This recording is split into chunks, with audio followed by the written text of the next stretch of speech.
Hi, Dad. Happy birthday. We decided as kids that we're going to send you a video for your birthday present. So these are top 10 countdowns of childhood memories. So don't feel bad if you can't remember them because they were a long time ago, and I'm not even sure we have them remembered right, but we're going to go through them. So here we go. Number 10.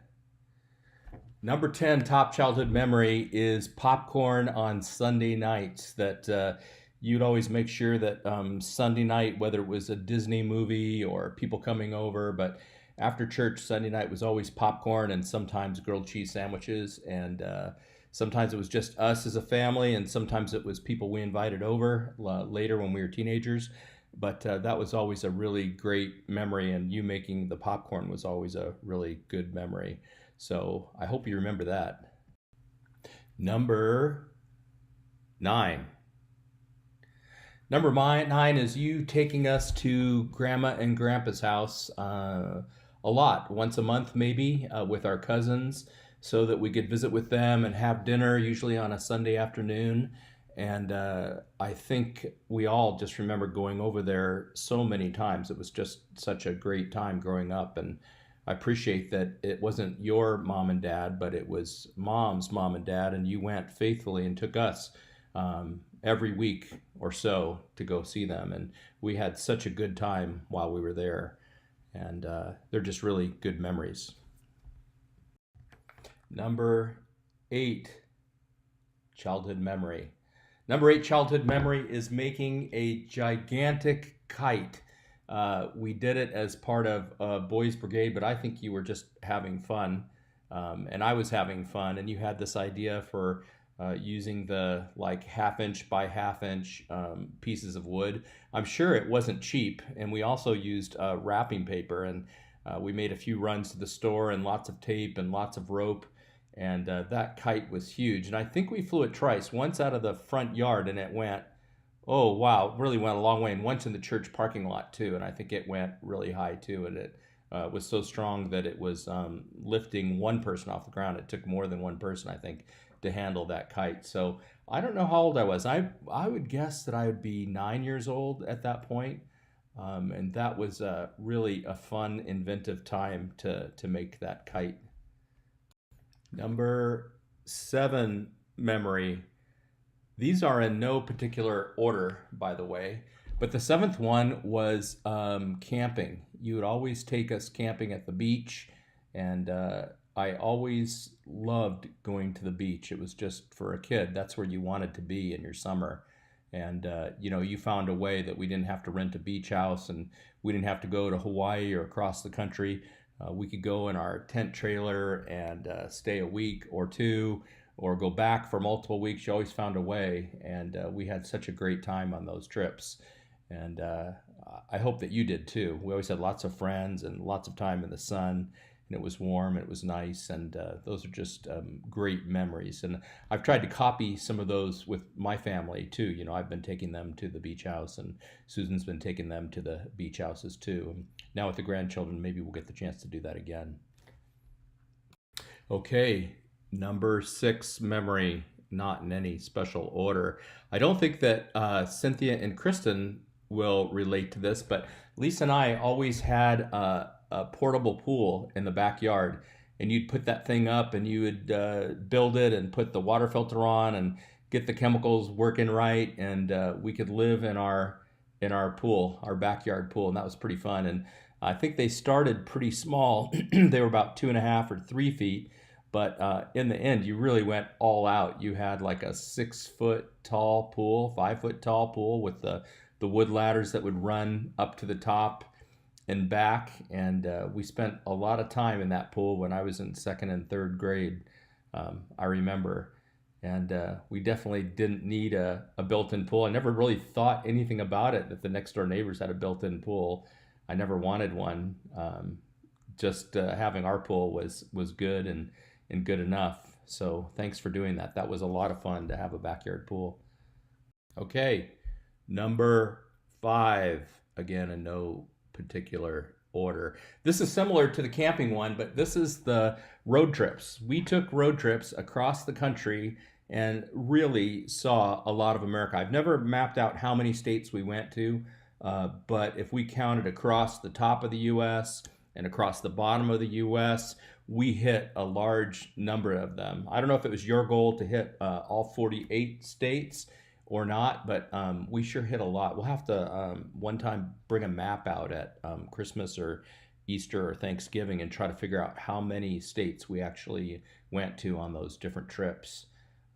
Just loved those road trips. I know that they probably weren't very fun now that I've driven with my kids. Actually, we had a really good time commuting with my kids, and we had a big luxury Suburban. And what we had with you was a station wagon that couldn't really take the heat of summer, so we'd have to drive at night through the deserts, and broke down regularly, and was packed to the brim, but not so full that we couldn't lay down in the back and fight with each other, and just generally had a good time. But I think my whole life and experience with wanderlust and adventure probably was started because of those trips and seeing places that were way beyond what my life was like and what other people's lives were like, and the friends that we made on those trips and the people we got to interact with.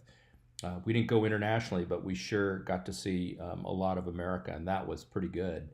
Um, that was really good. So that was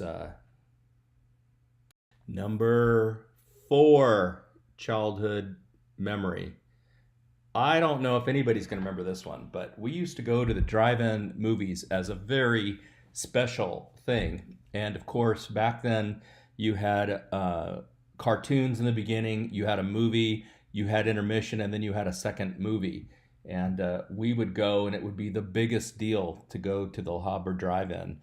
And we'd get our popcorn, we'd get our drinks, and sometimes we'd figure out a way of sitting outside for the movie. Sometimes we'd just be sitting in the back seat trying to sit up the best that we could and listen. Of course, the best parts of the movies were going for the cartoons, as far as I'm concerned. That was the whole reason I wanted to go, was to see what those cartoons were. I'm pretty sure that we saw Jules Verne. It wasn't The Center of the Earth. It was the one with the submarine. Boy, I'm really doing poorly on my memory, but this is funny anyway. So I do remember seeing that and how scary that was, and how the big debate was whether it'd be too scary to stay. We might have even left in the middle of it, because that would have been just like us to leave in the middle of it. And I'm pretty sure that we never made it ever through the end of a second feature. We probably barely could be tolerated through the first feature. But those were good memories and a good time. And gosh, I never got to take my kids to a drive-in. I don't think we ever did that. I'll have to see if I can do that for the grandkids one time. Okay, memory number 3. Memory number 3 was, I was probably in second grade. That's what I'm going to guess. It could be third grade, but I'm going to guess it was second grade. And it was getting towards Christmas time, and you must have started probably even in September. But what you were doing in the garage is you were making me a basketball hoop backboard out of wood, out of plywood, and painting it and everything else. And I remember watching what you're doing, and you told me you're making a table, which I totally bought that that's what you were making me. And then I don't even have any idea how you got it up on the garage without me figuring it out, because by then I was pretty sneaky about Christmas, and I'm sure I found most of the presents that were ever hidden for me at Christmas time. I did a good job at finding those, but you had me totally confused on that. And I so appreciate, especially now as a parent and a grandparent, what it takes to use your own hands and make gifts for people, and how much more special that is than buying them. And I really buy into that too. The gifts that I like and the gifts that I like to give are things that I put my own sweat into, my own time, and my own creativity and thought. And that's exactly what you did. And I'm sure that came from you. You were always doing creative things like that. And that was a great gift. I mean, that basketball backboard got used until probably it fell down, right? As after I was a late teenager, maybe 18, 19 years old. I'm sure it was redone a few times, but man, that thing got a lot of use. And a lot of basketballs got worn down to the black rubber underneath on that driveway and on that court. So thank you for that gift. That was a really good Christmas gift, and it lasted a really long time. And it was a lot of fun. So thanks for building that for me. Number two, biggest memory from childhood. We're really getting down to it. And again, in no particular order. But my number two memory, or one of my memories, is about my Volkswagen car that you gave me. So that was really something. Every kid wants a car, and I desperately wanted independence and to be able to go places and do things. That was just how I was built, and I think you understood that. And you did your best to provide that, even though I know it must have been hard between insurance money and Lisa needing a car and her college coming up and all of those financial burdens that must have been rocking you guys at the time. To make sure that I had access to a car was really amazing, and it's something that I'll always remember. And what a great car, and what a great time to get it, and time to go through. I'm not sure if that's the car that I had to take apart or not, but I think it was. I think you gave it to me with a giant user manual, a really thick manual of mechanics manual for that car, and you had me take it apart. And I'll tell you a funny story about that, which maybe I've told you before, but I think one of the requirements is, I don't know how much of the car I had to take apart. I always tell people it was the entire car, every bolt, screw, spring, everything in the car, but it probably was just the carburetor. I mean, I don't remember. You'll have to tell me what it really was. But I remember when I was all finished that and you were inspecting every day to whether the job was done or not, because I wasn't going to get the car until you approved that it was all finished. And knowing you the way that I knew you, I knew that perfection was what was going to be required. And I ended up having leftover parts like screws and other pieces. And I made sure that I buried those in the backyard to make sure they could never be found, so that I could get that car back together and finished. Because by the time I had the extra parts, there was no way that I knew where they went, and there was no place for them to go. They were just plumb extra. And obviously they weren't needed. That car ran until we didn't need it anymore, or I took my earnings and bought that Pinto. I don't really know what happened to the Volkswagen, but that was a good deal. So I passed that along to my kids. As you know, I got them cars when they needed to drive as well, and insurance. And it was a sacrifice. I remember that in my case, I turned one of my cars in so that Kayla could have a car. At the time, I had a pretty nice car and really traded in 2 for 1. So I know what kind of sacrifice it was that you made for me too. And I really appreciate it. And I really loved having that car, and the self-esteem that it gave me, and how grateful I was that I had it. So I hope I expressed that at the time. Knowing myself, I probably didn't, but I'm doing it now. So better late than never, right? So we're at number one, the last memory that we're going to share. Not to be too spiritual or anything. I don't want to do that, although that's important to you and that's important to me. I was really grateful and thankful, and one of the greatest memories that I have is that you placed us in a church that was what it was. And believe me, I knew the difference between the church that I went to and where my friends went in grade school. And I knew the difference between my belief and my faith and what the others around me kind of lived out at the time and the churches that they went to. And I think there was probably times when I wanted to go with my friends to a more social church, but I absolutely understood the value of where I was and what I got from growing up there, and what I could contribute and what they could contribute to me.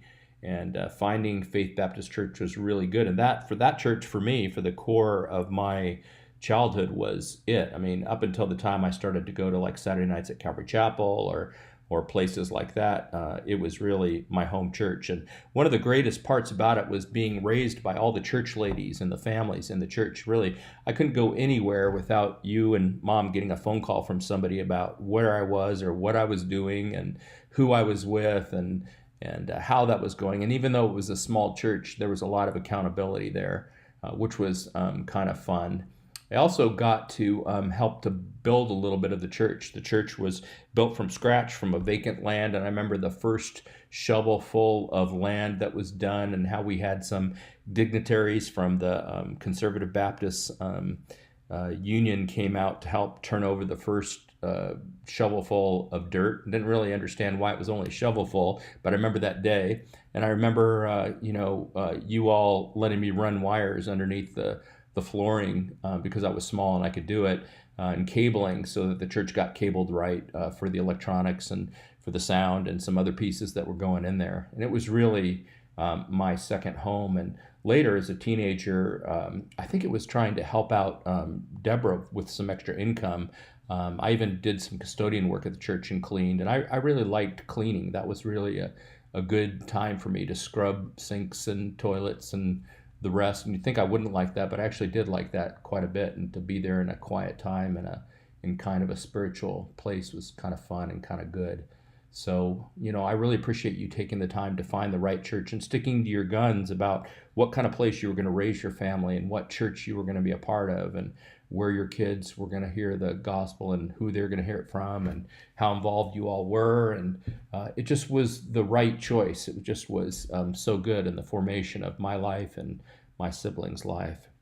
So I guess that's it. That's all the birthday memories this time. I hope you remembered all of them like I did. And I can't wait to see what my sisters are going to do. I'm sure they'll have lots of ones that will bring up good memories for me, too. It's been a lot of fun thinking about that. Wish I was out there. I actually looked at the calendar to see if there was a way I could get out there, but especially with it being the middle of the week, and then it wouldn't be your birthday by the weekend, which I know you wouldn't care about. But anyway, that just contributed to it. And as you know, I'm in my new job, so I'm trying to be diligent and put in hours in my new job too. So I won't be there for your actual birthday tomorrow. This is the 30th. So and your birthday's tomorrow. So hopefully you'll get this. I'll send it to you in your email so that you get it. Happy birthday.